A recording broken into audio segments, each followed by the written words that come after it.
Thank you, Madam President. The senator from Missouri is exactly right. We're going to hear so much about this, and the reason is, as the American people hear about this so-called election bill, what they're realizing, it is not something that's going to make their local election safer. It is something that is going to put that power into Washington, D.C. Now, what we are hearing from the majority leader and the Democratic leadership is they've got to get rid of the filibuster in order to push forward this election bill, adding states, packing courts, all of this laundry list of a socialist agenda that they are planning to execute. So what I want to do today for a couple of minutes is just walk us down memory lane as to what people have had to say,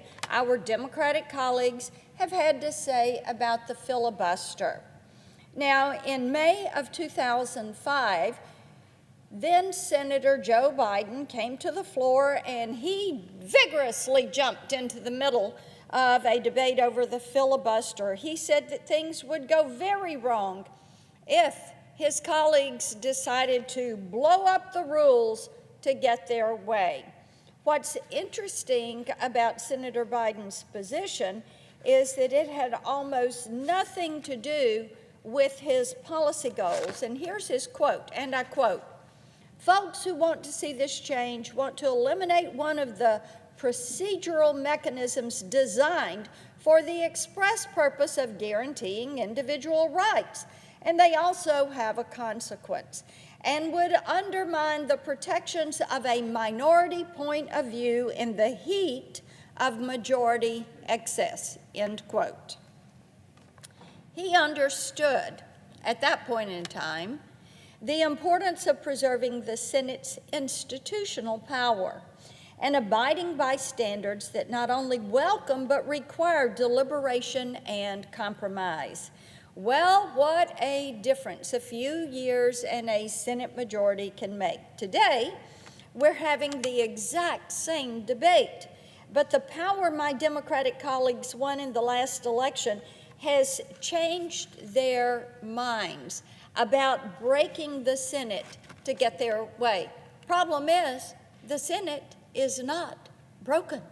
It does not need their changes, but the rules no longer matter to the majority leader, even though he said as recently as 2017, and I quote, "Let us go no further down this road. I hope the Republican leader and I can, in the coming months, find a way to build a firewall around the legislative filibuster, which is the most important distinction between the Senate and the House.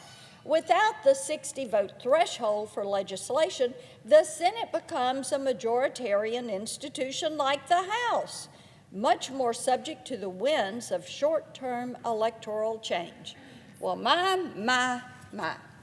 How about that? He understood the dangers of legislative whiplash even when he was in the minority.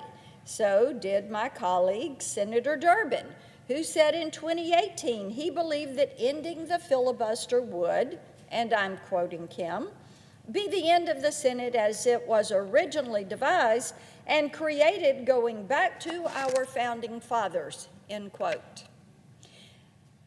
Well, I would ask the gentlemen from New York and Illinois, what happened here? What changed their mind so drastically?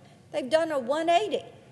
I'd ask the same question of many of my Democratic colleagues. In 2017, 32 Senate Democrats, yes, that is correct, 32, many of whom are still serving in this chamber today, signed on to a bipartisan letter in support of the filibuster.